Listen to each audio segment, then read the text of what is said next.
Y ya estamos llegando al Ramesseum, porque está aquí detrás. ¡Pum! Así que vamos a dar la vuelta y nos vamos a meter por ahí. ¡Yalla, yalla!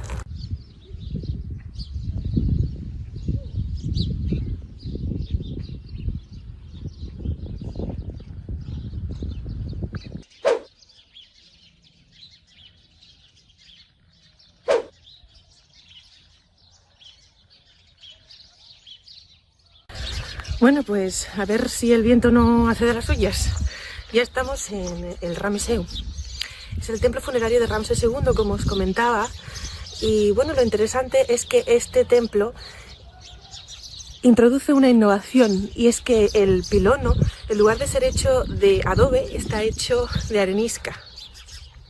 ¡Bum, bum! Lo que pasa es que está muy mal conservado. Normalmente los templos tienen varios pilonos, ¿no? Este es el primer pilono, que como digo está hecho de arenisca, pero está muy mal conservado. Vamos a acercarnos un poco a ver cómo está. Efectivamente es de arenisca.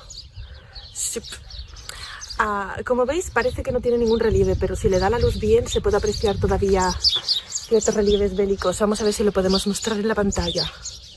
No se ve absolutamente nada con esta luz, pero me podéis creer que ahí arriba tenemos representación del rey en el caballo y está aniquilando a los enemigos. Recordad que Ramsés II es un rey muy bélico que lleva a cabo varias campañas militares, y eso es lo que vamos a encontrar principalmente representado en este templo. Sabemos que este templo se mandó a hacer a principios del reinado y que duró más o menos hasta el año 22, allí ya se terminó. Y bueno, no es que sea un templo funerario porque aquí se enterrará el rey tiene su propia tumba en el Valle de los Reyes, pero sí para rendirle homenaje a su memoria, ¿no? Y para recordarlo como un dios. El templo fue supervisado por 2 supervisores de los trabajos, espero que el viento no haga de las suyas, que viene a ser Amenemonet y Penra. Vamos a ir ahora un poco más al interior para ver qué nos depara. Y este es el primer patio del templo, y justo aquí tenemos 2 hileras de columnas. Detrás de estas 2 hileras de columnas, de las que solamente quedan las basas, como podéis ver, tenemos el palacio del rey. Detrás de este palacio se han excavado cocinas y residencia, pues, de los empleados del templo y de la familia real.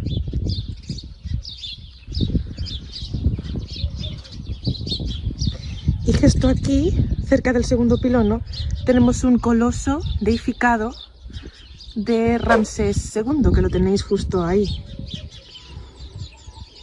Viene a ser la estatua monolítica más grande jamás esculpida.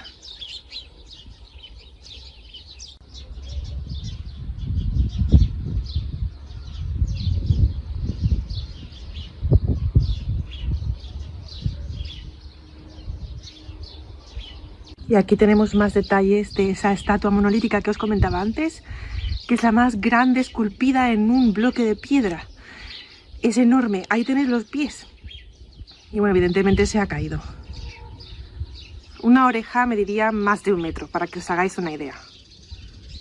Cabe decir que este monolito a lo mejor no fue mandado a hacer por Ramsés II, quizás sí, pero cabe otra posibilidad, y es que se trate de un monolito de Amenofis III, que tiene su templo funerario no muy lejos de aquí, y que Ramsés II lo trajera hasta su templo y sustituyera su nombre a los cartuchos. Y ahora estamos por la parte de atrás del segundo pilono, del que no se conserva prácticamente nada.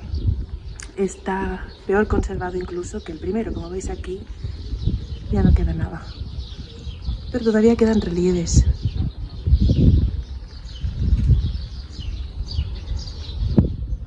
Aquí en la pared del pilono, por detrás, podemos dividir el relieve en 2 registros. Fijaos que ahí tenemos a Ramsés II en el caballo, con el arco, y todo esto es el caos de la guerra en Asia Occidental.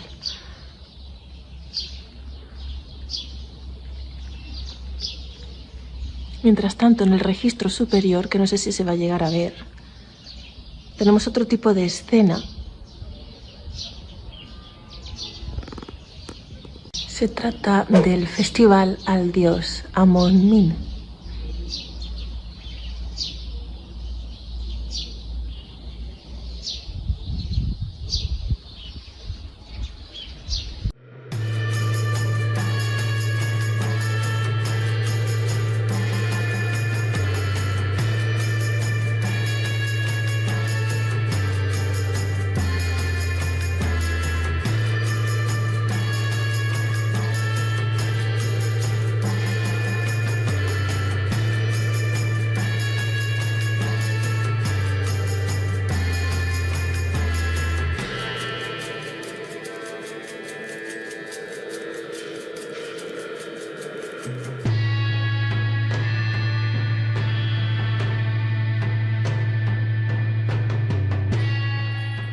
El templo y sus relieves estarían todos policromados, y todavía podemos apreciar parte de esa policromía en algunas zonas del templo.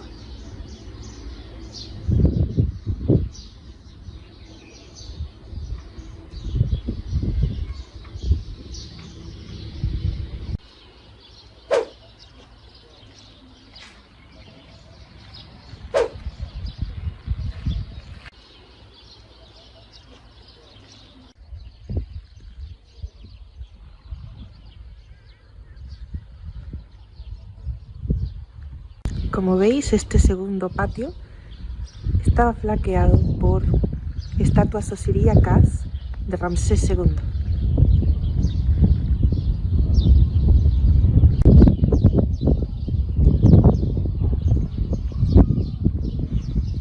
Ahí tenemos la sala hipóstila donde vamos a proceder ahora, pero antes nos vamos a fijar en los relieves que tenemos en esta pared. En esta escena vemos como el dios Atum, el dios de la creación y de los tiempos primigenios, junto con Montu, el dios de la guerra, guían a Ramsés II al interior del templo. En la escena de al lado vemos como Thoth registra los años, mientras que el rey Ramsés II se presenta frente a la tríada tebana, Amón, Mut y Honsu, la tríada de la ciudad de Tebas. Mientras tanto, arriba aparece el rey presentando ofrendas al dios Ptah y también al dios Amon-Min, el dios de la fertilidad.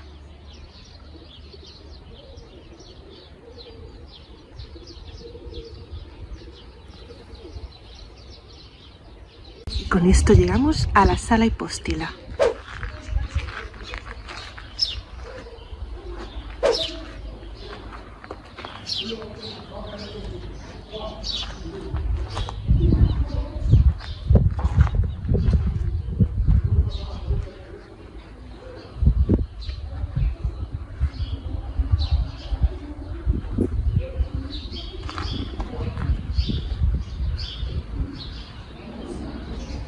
En total encontramos 48 columnas de arenisca, y en cada columna se representa al rey realizando ofrendas a diferentes dioses.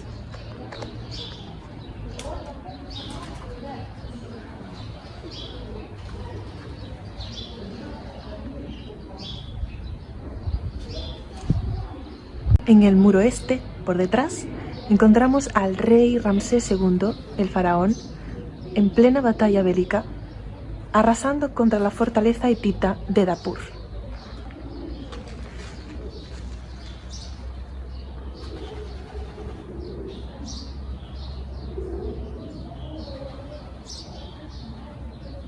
En este registro, aunque el nombre todavía queda algo roto, encontramos una representación de la reina Nefertari con dos sistros.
Y aquí encontramos la sala astronómica.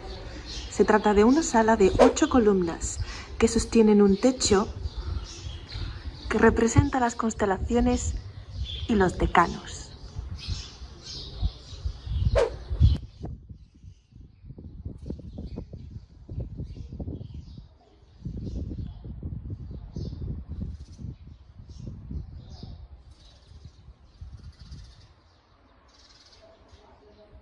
En la pared de detrás de la sala astronómica vemos que diferentes sacerdotes llevan barcas sagradas.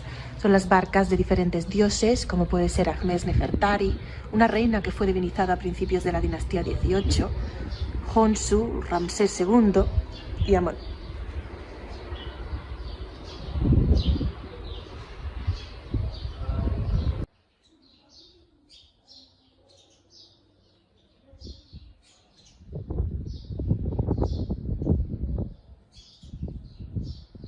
Y en esta preciosa escena encontramos a Ramsés II sentado junto a un árbol persea y a sus lados tiene a dos divinidades, Atún y a la diosa Seshat, la diosa del conocimiento, la contabilidad y las matemáticas. Los dioses están escribiendo en los frutos del árbol el nombre del rey, Usermaatra Setepenra.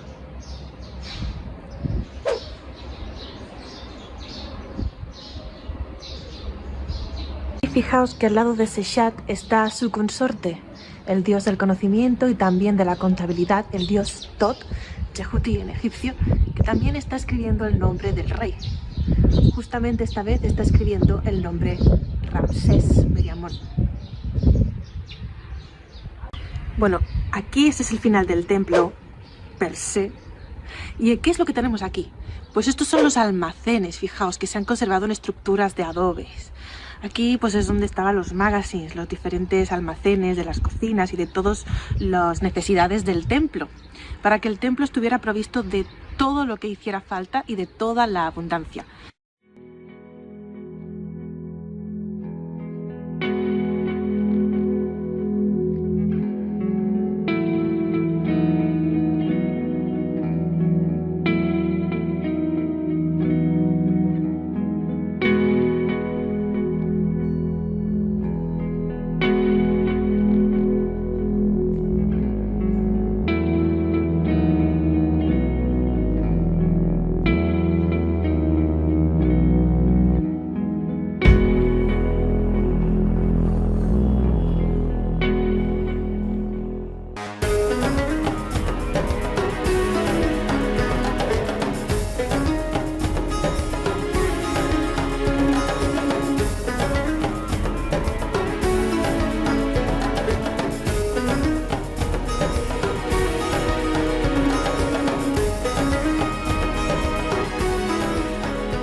Hola chicos, bienvenidos a otro vídeo más.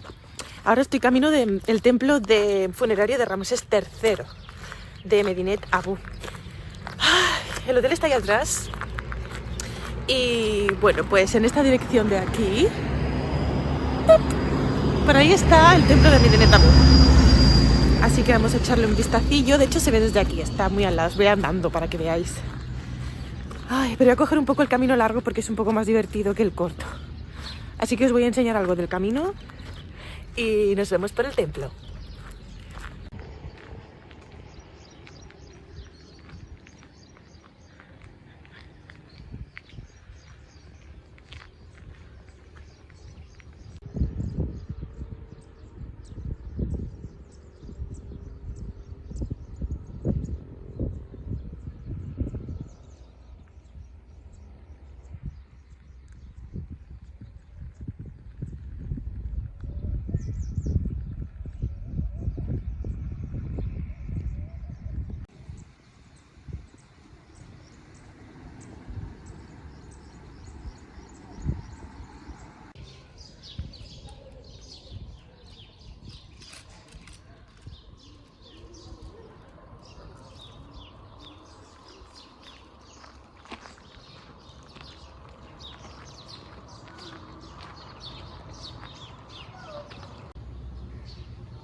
Una tradición de aquí es pintar las fachadas de las casas así con colores vivos, contando algo. Normalmente la gente, si va a conseguir a la Meca, que es una cosa cara y no todo el mundo puede ir, pues a ver si me dejan los ruidos las motos, pues lo que hacen es que lo pintan en las fachadas de la casa para que todo el mundo sepa que con esfuerzo y trabajo pues esa familia ha conseguido ir a la Meca. Y es como el gran evento de su vida, porque no pueden salir mucho del país, porque claro, es caro. También hay que decir la verdad y no ocultarla. Y nada es de color de rosa totalmente. Y un problema que tiene este país es precisamente la basura. Plásticos por doquier. Y esto es solo un pequeño ejemplo del gran problema que tiene este país, como con todo el planeta, de la basura.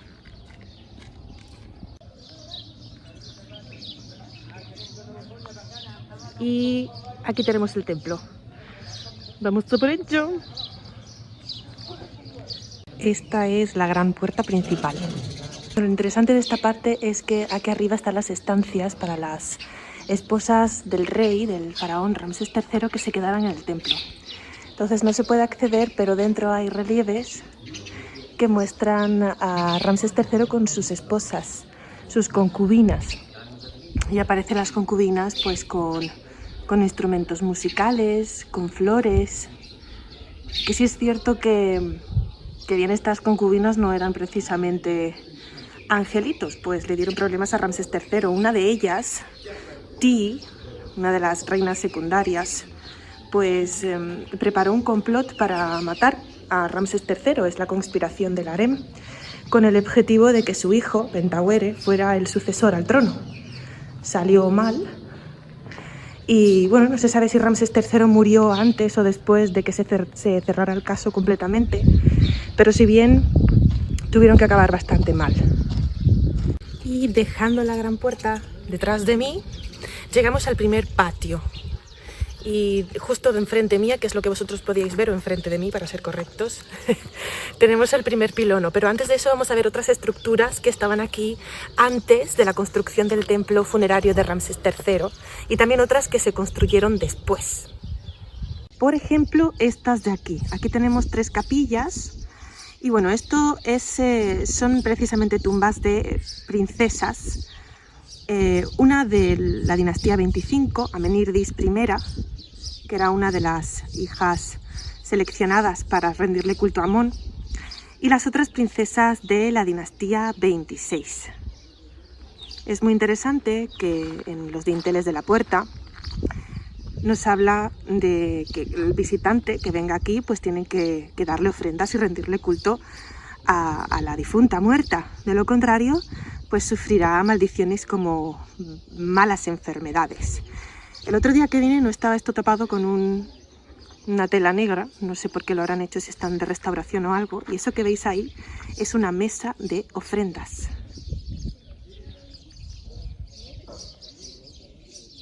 Fijaos que ahí arriba tenéis el cartucho de la princesa, Amenírdis. Esto para los estudiantes de jeroglíficos egipcios de la escuela de escribas. Y ya que estamos con las inscripciones, fijaos, aquí tenemos a la princesa y justo aquí tenemos el título. Dice que es Duat Necher, es divina adoratriz, Amenírdis, que está al frente de todos los Kas y las vidas. Ella resplandece sobre el trono.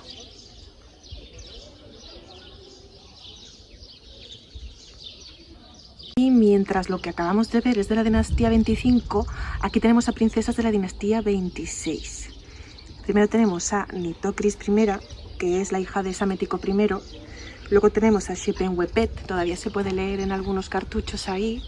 Y un poco más a la derecha, que aquí no se puede entrar, vamos a cruzar un poco por aquí. Aquí tenemos que tener a Mejitenweshket, que es la madre de Nitocris, la que está justo aquí al principio que hemos visto. Y aquí también tenemos una mesa de ofrendas. Fijaos en lo que tiene ahí arriba las piedras. ¿Veis que está como si le hubieran pegado pellizcos? Pues esto lo podéis encontrar también en otros templos tipo Karnak o Dendera. La razón es bastante perturbadora. Y para que veáis el daño que puede hacer la superstición, pues la gente del pueblo pensaba que coger trozos de piedra pues era algo que luego lo podías pulverizar o tener contigo para que te diera buena suerte. Así que robaban trozos de los relieves y se los llevaban a sus casas pensando que con eso pues las mujeres quedarían preñadas o estarían más a salvo. En fin, supersticiones del propio pueblo egipcio moderno. Ya no lo hacen, obviamente, pero sí. Aquí están las capillas que acabamos de ver. Ahí hay un grupo de niños egipcios. Pues aquí hay un templo, que es la primera estructura que encontramos aquí, antes de que se construyera el templo de Ramsés III. Es un templito bastante pequeño que se comenzó a construir en tiempos de Hatshepsut y Tutmosis III, pero que luego tiene añadidos posteriores y que también fue decorado en los relieves externos por parte del propio Ramsés III. Así que vamos a echarle un vistazo y a buscar algunos cartuchos.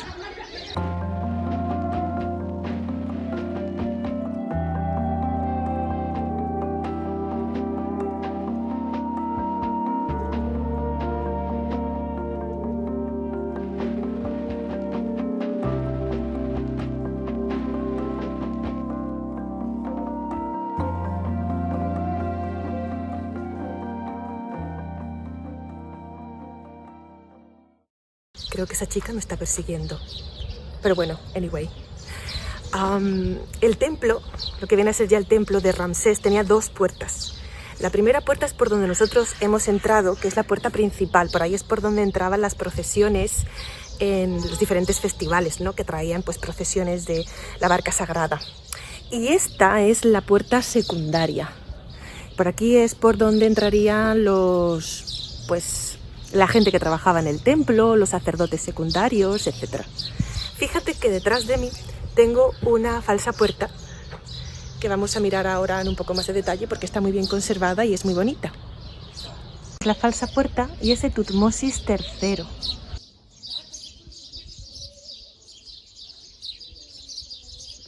Es el primer pilono del templo. Este templo es muy interesante, que si venís a Egipto vengáis a visitarlo con tiempo, como se merece, porque es de la época el mejor templo conservado del Reino Nuevo.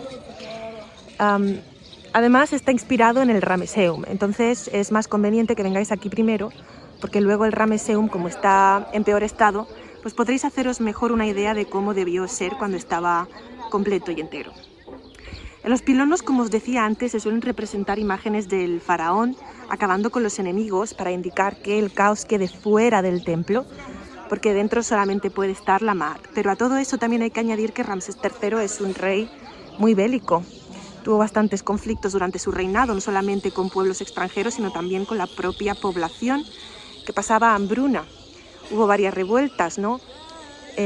Bueno, pues la primera revuelta de trabajadores que se conoce es de tiempos de Ramsés III. Pero bueno, esa es otra historia. Aquí, en la parte norte del pilono, encontramos una representación del rey acabando con los enemigos delante del dios Ra-Harakte. Pasando el primer pilono, entramos en el primer patio. Fijaos que aquí tenemos dos tipos de columnas diferentes. A la derecha tenemos columnas momiformes, mientras que a la izquierda tenemos columnas papiriformes. La razón de que aquí no se dé la simetría se debe a que las columnas papiriformes están asociadas al palacio de Ramsés III, que se encuentra justo detrás de este muro. El segundo patio se dedica a diferentes festividades. Es menos bélico, como podéis ver. En los relieves tenemos festividades desde las que se rendían al dios Amon-Min, aquellas que se rendían al dios Da-Sokar.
sala hipóstila tenemos un bosque de columnas, pero hay un pequeño pero, y es que las columnas fueron cortadas en el siglo XIX como canteras, por eso están solamente hasta la mitad.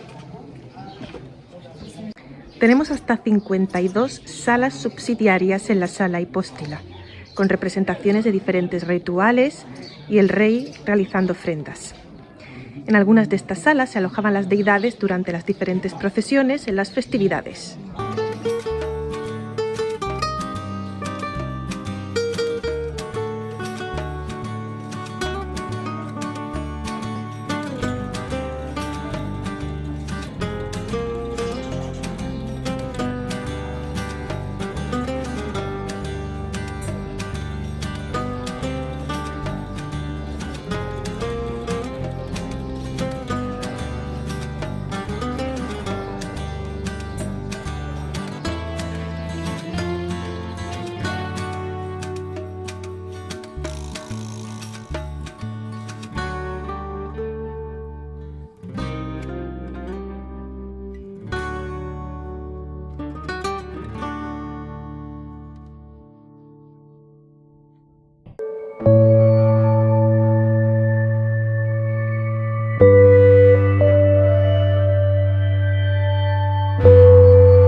Hola a todos, amantes de Kemet, y gracias por venir otra vez a mi canal.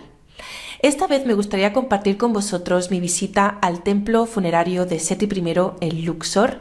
Es un templo realmente muy especial, pero grabé todos los clips sin hablar porque se estaba tan bien en silencio que dije, bueno, pues puedo grabar la voz en off y contaros con un mejor audio, de hecho, la historia y un poquito sobre este templo. Fijaos que aquí tenemos un mapa, lo he sacado de un libro guía que se llama The Illustrated Guide to Luxor Tombs, Temples and Museums de Kent R. Weeks. Y fijaos dónde tenemos aquí el templo de Seti I con respecto al resto de todos los templos, Ramesseum, Amenhotep III o el templo de Medinet Abu, para que nos localicemos más o menos en qué lugar vamos a estar. Así que vamos al templo. Nada más entrar en el templo te encuentras con un oasis y un remanso de paz y tranquilidad. Este templo no está dentro de los tours, así que probablemente si vas estés totalmente solo, con quizá alguien más que coincida por allí y a quien realmente le apasione la historia y la arqueología egipcia.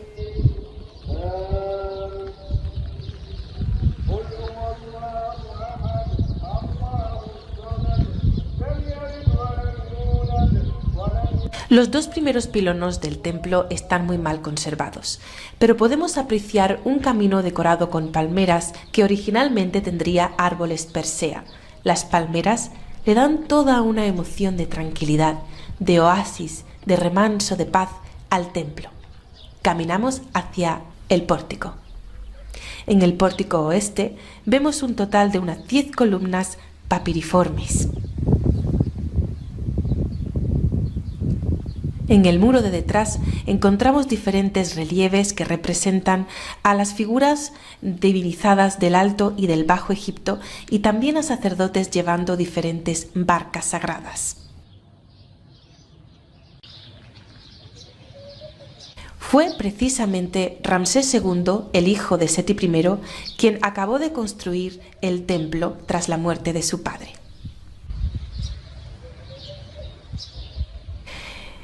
En este pórtico, que veis tan bonito, todavía se conservan algunos pigmentos. El templo estaría todo colorido cuando fue construido. El pórtico lleva a 3 salas principales hacia el interior del templo. La parte central se destina al culto del dios Amón, la izquierda al culto del rey y sus ancestros y la derecha al culto al sol.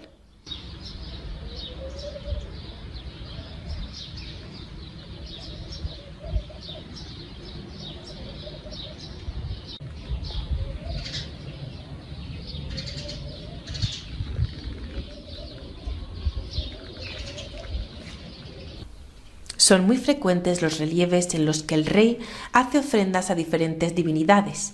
En este templo destacan las divinidades de la tríada tebana, Amón, Mut y Honsu. Recordemos también que el dios Montu es de gran importancia, pues es el dios de la guerra y también está vinculado al dios Amón.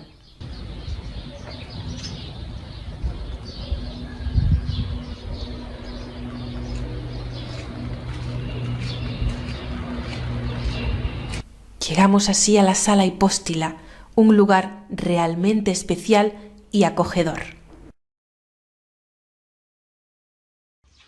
En la sala hipóstila, en el interior del templo, todavía se conservan algunos pigmentos y se puede apreciar perfectamente bien los relieves que lo decoran.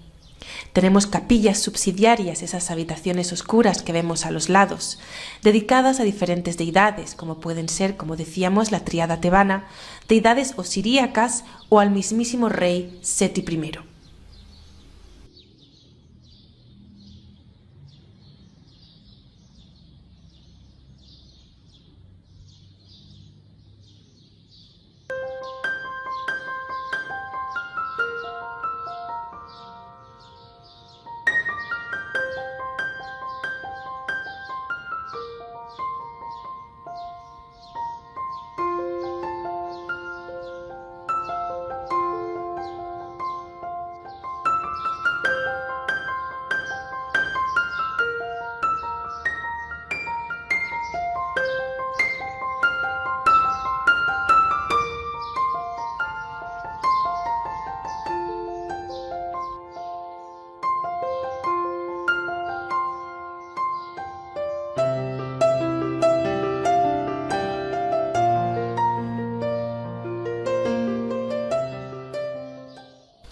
Al sur encontramos una capilla dedicada al padre de Seti I, Ramsés I, en la que hay una falsa puerta muy hermosa que veremos a continuación. El reinado de Ramsés I fue bastante corto, por lo que no tuvo tiempo de construirse su propio templo funerario.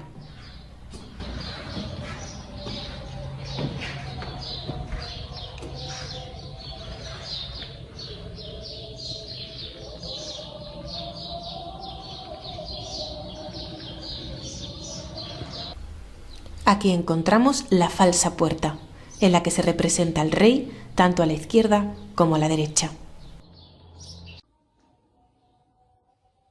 Son frecuentes los relieves de ofrendas a diferentes divinidades, características osiríacas con los 4 hijos de Horus y la representación de diferentes rituales que comúnmente se colocan en las paredes de los templos, pero que tuvieron que ser rituales utilizados y llevados a cabo también en la vida real.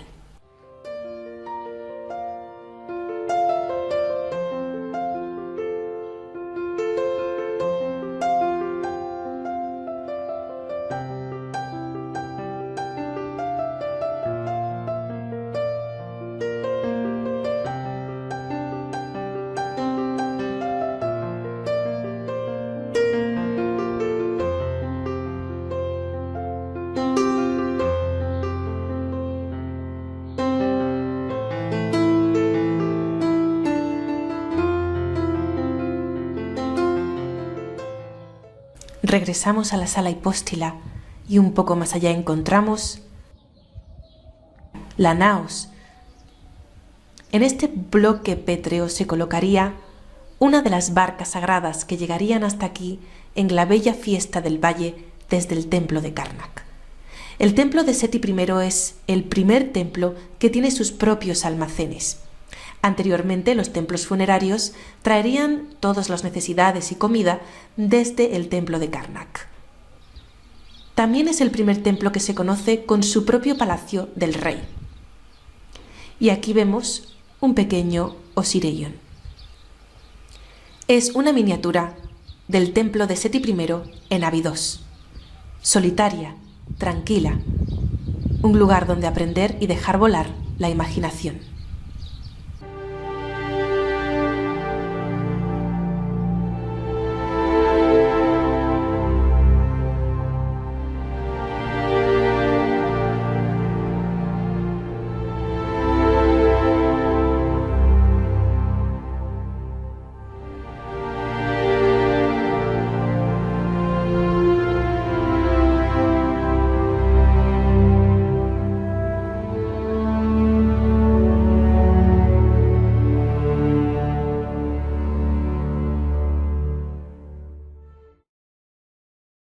todos y gracias por venir a mi canal.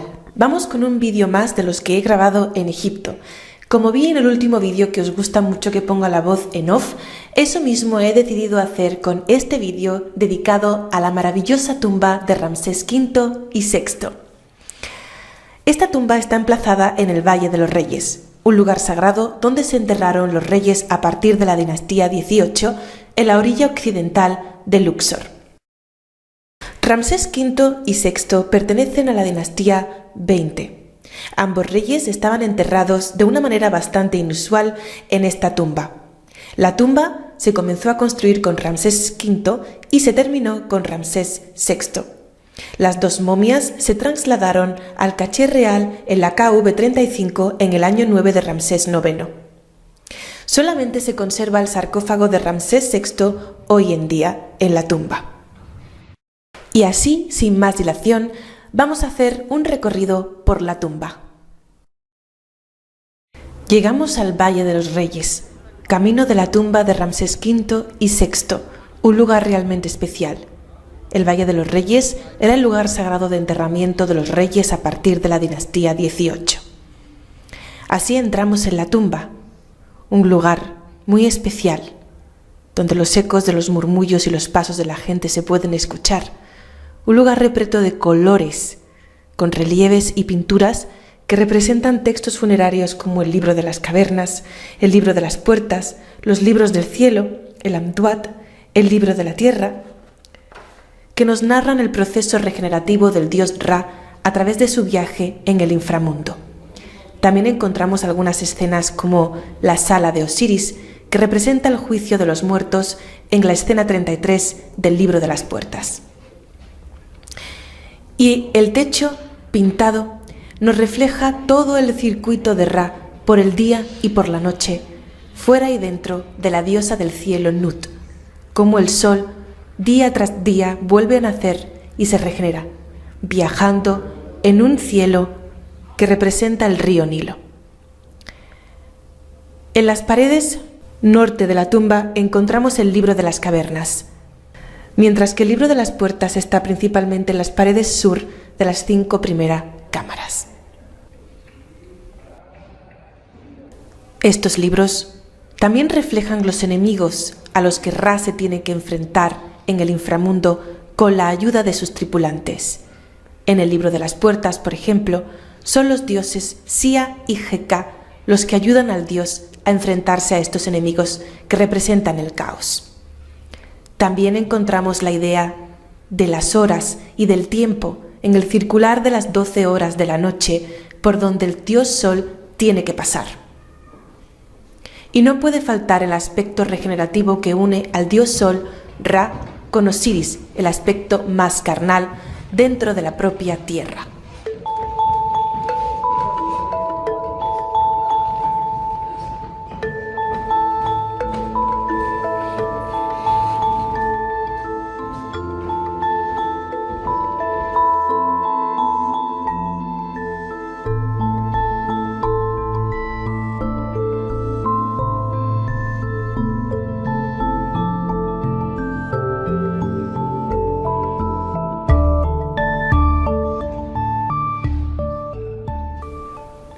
El inframundo está repleto de diferentes lugares con diferentes características: lagos de fuego, lagos de agua, terrenos desérticos y criaturas múltiples.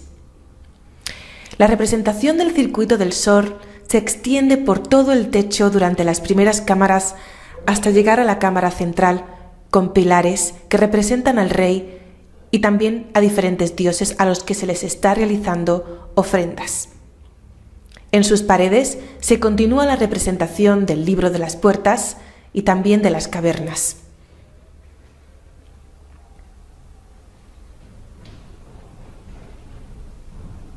Seguimos más adelante y ahora el cielo, representado en el techo de la tumba, nos muestra todo el circuito de regeneración del Sol a través del cielo desde un punto de vista frontal, como si nosotros estuviéramos abajo y toda aquella realidad mágica y religiosa arriba.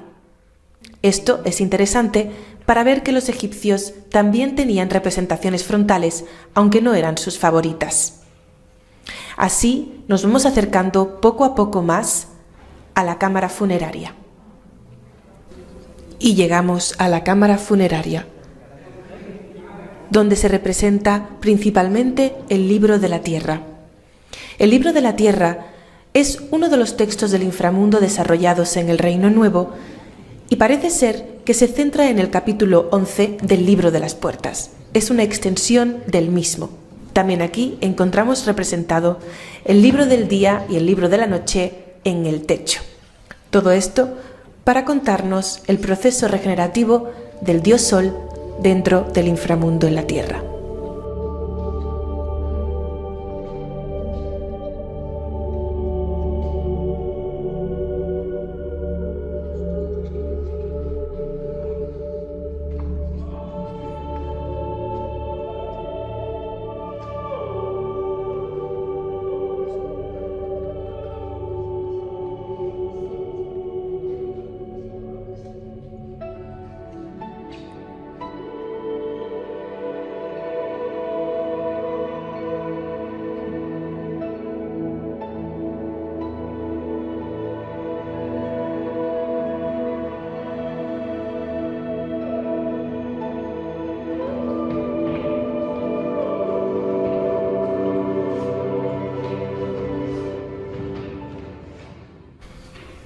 En esta última cámara, llamada cámara K, encontramos la última representación con el nacimiento del dios Sol en forma de disco solar y en su barca, siendo levantada por el dios Nun, las aguas donde el Sol se ha regenerado, las aguas primordiales del comienzo de la creación del universo.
Entre las imponentes montañas de Deir el-Bahari nos encontramos con el templo funerario de la reina Hatshepsut, una maravilla arquitectónica. Vamos a acercarnos a él y a conocer sus misterios. Estudiaremos en primer lugar la colonnada inferior, luego la colonnada central y finalmente la terraza superior. Comencemos.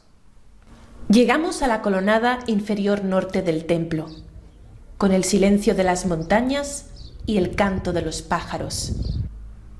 Los relieves están muy mal conservados en esta zona, pero aún podemos distinguir algunas escenas mitológicas que muestran a dioses del delta cazando pájaros o a la reina Hatshepsut en forma de esfinge acabando con los enemigos.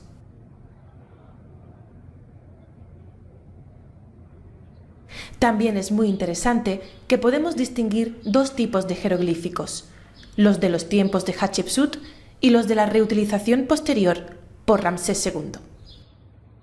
En la colonnada inferior sur nos encontramos con relieves de una gran importancia. Aquí se nos narra el transporte de dos obeliscos desde Asuán hasta Tebas, que fueron erigidos en el templo de Karnak, dedicado al dios Amón. El texto habla de los obstáculos a los que se enfrentaron en la erección de ambos obeliscos, que según la mentalidad egipcia no podría haber sido posible sin la ayuda del dios Amón, dios más importante de todo Egipto durante esta época. Aún podemos ver parte de la policromía y el reuso del lugar por parte de los coptos cristianos en épocas posteriores. En la colonnada central norte encontramos la capilla al dios Anubis, donde todavía se conserva una excelente policromía, con un techo estrellado y unas paredes que nos presentan a la reina y al dios Anubis.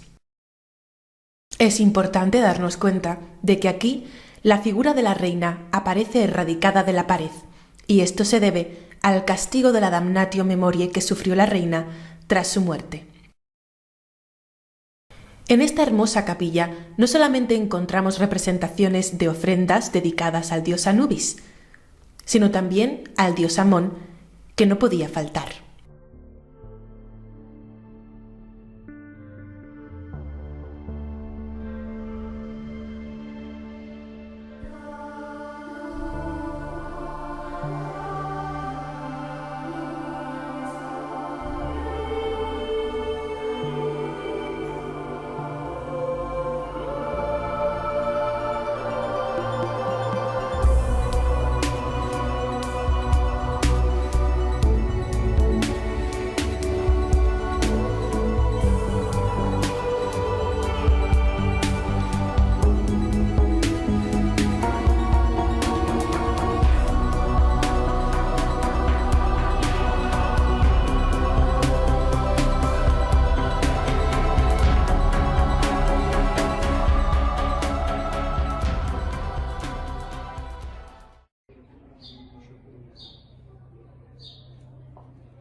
En la colonnada central norte también nos encontramos con una serie de relieves muy importantes que nos hablan del nacimiento divino de la reina Hatshepsut, un mito basado en las escrituras antiguas del papiro Huéscar.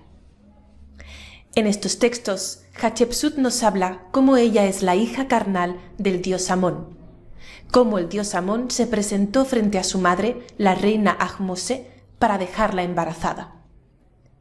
Este es un modo de legitimación de la reina para situarse como faraón y que nadie la cuestione. Este increíble y precioso texto fue copiado después por el faraón Amenhotep III e inscrito en las paredes del templo de Luxor. Todavía podemos ver preciosos relieves de las diosas que acompañan al parto y que luego cuidan y nutren a la niña recién nacida.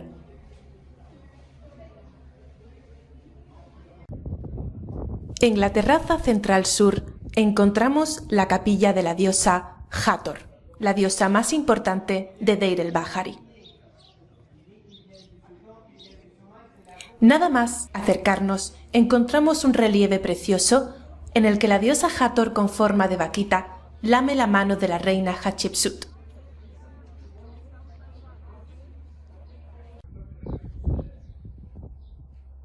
La capilla, desde donde podemos observar las imponentes montañas, tiene dos salas.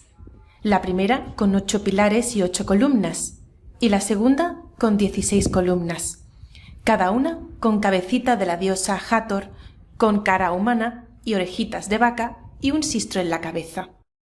Lugares exóticos con cabañas que se sitúan por encima de un río. Plantas y vegetaciones extrañas y lejanas. En la terraza central sur también nos encontramos con los relieves que nos narran la famosa expedición a la tierra lejana del Punt, situado en algún lugar del Cuerno de África, quizá en Eritrea. Esto es uno de los eventos más importantes del reinado de la reina Hatshepsut, por el que los egipcios consiguieron ir a estas lejanas tierras y traer productos de lujo.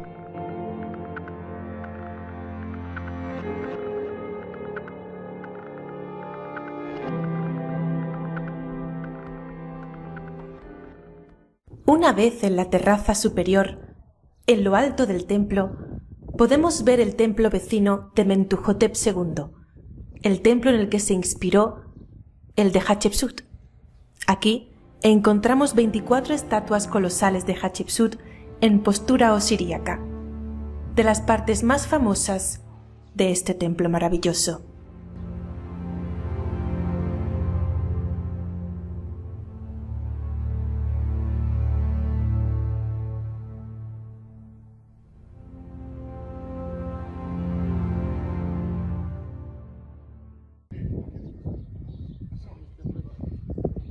En el interior llegamos a una gran terraza. Esa terraza tiene salas que se adentran en la montaña. Aquí encontramos una capilla al dios Ra-Jarakte y a Anubis, así como salas de culto a Hatshepsut y a Tutmosis I. En la capilla de Ra-Jarakte, el aspecto más poderoso y luminoso del sol, encontramos un altar dedicado a colocar ofrendas que serían consumidas por la luz solar.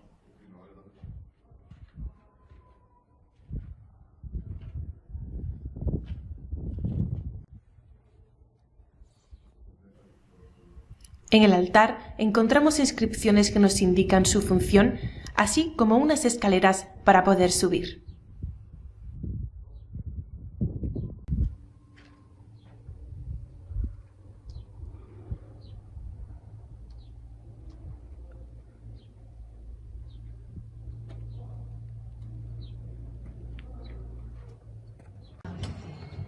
Y finalmente nos adentramos en la parte más interna del templo, ya excavada dentro de la montaña. Esta zona es casi inaccesible hoy en día, ya que está protegida y cerrada por una puerta. Sin embargo, todavía podemos acceder a la zona principal, donde se conserva la policromía tan típica de este momento, con lindos colores azules. Espero que os haya gustado este vídeo, que os suscribáis si no lo habéis hecho todavía y que os vea próximamente aprendiendo más sobre el antiguo Egipto aquí en Laura Egiptología. Irek Heru Nefer, que Hatshepsut os acompañe.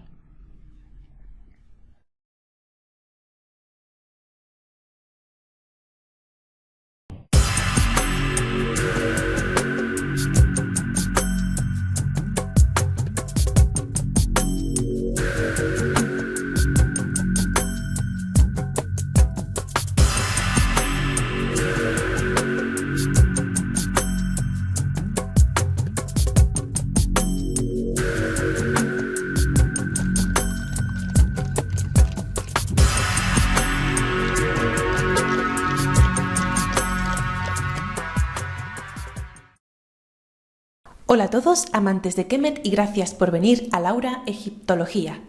En el día de hoy vamos a recorrer la meseta de Giza y vamos a visitar la pirámide de Keops por su interior.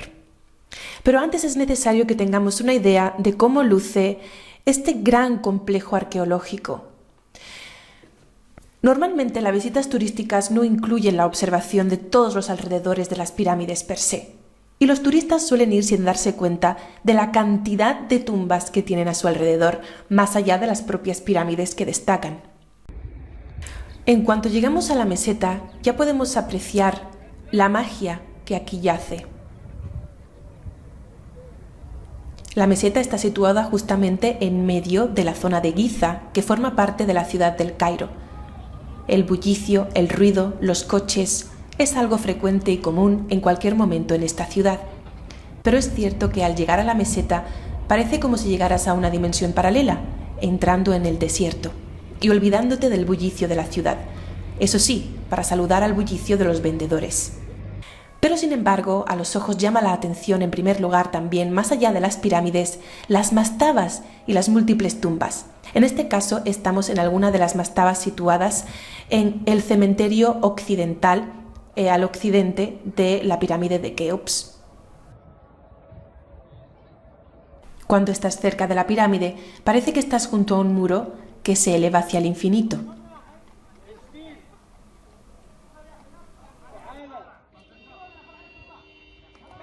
Sin embargo, parece que la cantidad de tumbas procedentes de diferentes épocas y que pueden aclarar muchísimo el contexto de la construcción de las pirámides es desechado y olvidado, ya que los turistas se centran principalmente en las pirámides, en estos tours rápidos, y no se fijan en el resto de estructuras arqueológicas. Por lo tanto, es una pena que podamos encontrar todavía basura en los rincones. Vayamos ahora al interior de la pirámide de Keops. Tenemos que tener en cuenta que la entrada actual hacia el interior de la pirámide no es la original. La original está marcada en este plano con el número 1.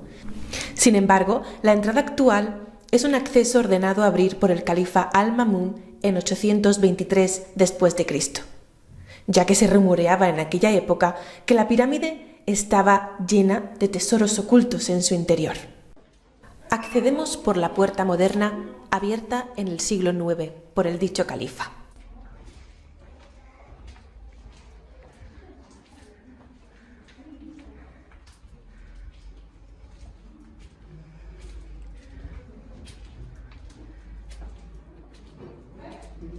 Con ello nos acercamos al pasaje de acceso a la gran galería, que estaba bloqueada por unos bloques de granito.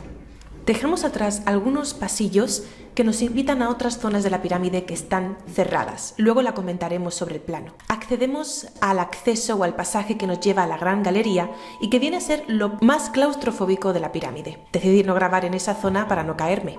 Y llegamos así a la gran galería, de la cual tenemos dibujos antiguos bastante reconocidos.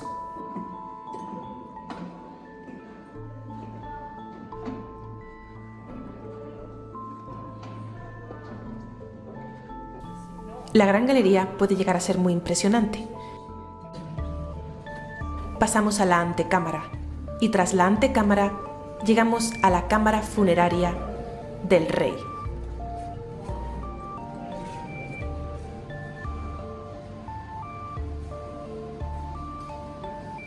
Aquí conservamos el ataúd o sarcófago de piedra realizado en granito.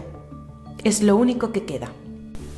El interior de la cámara es caluroso y también debido a la ventilación moderna colocada hoy en día con electricidad, el ruido es bastante espantoso.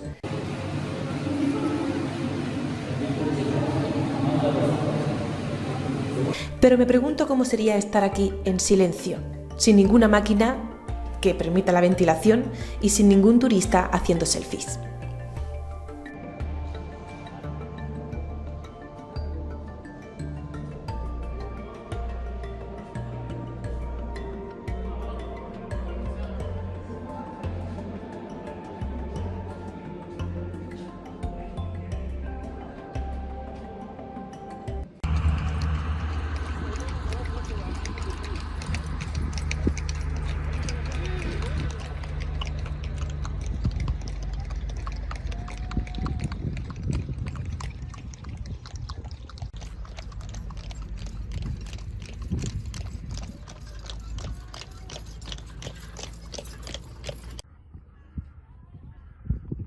Vamos así andando camino de la Esfinge, pero por el camino nos encontramos con una gran cantidad de mastabas, muy interesantes y de nuevo bastante abandonadas.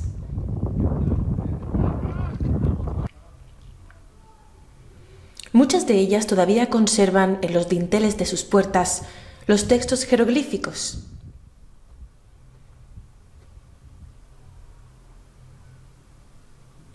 E incluso en algunos casos podemos ver las falsas puertas y también algunos relieves. Se ve que algunas de estas zonas han sido excavadas y luego con el paso de los años abandonadas.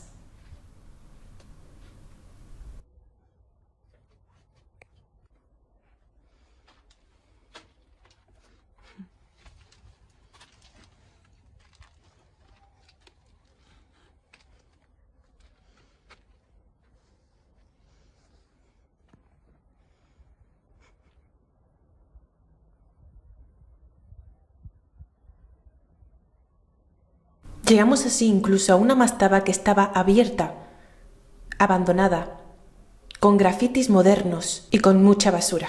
Pero finalmente acabamos visitando la Esfinge, como buen fin de esta ruta.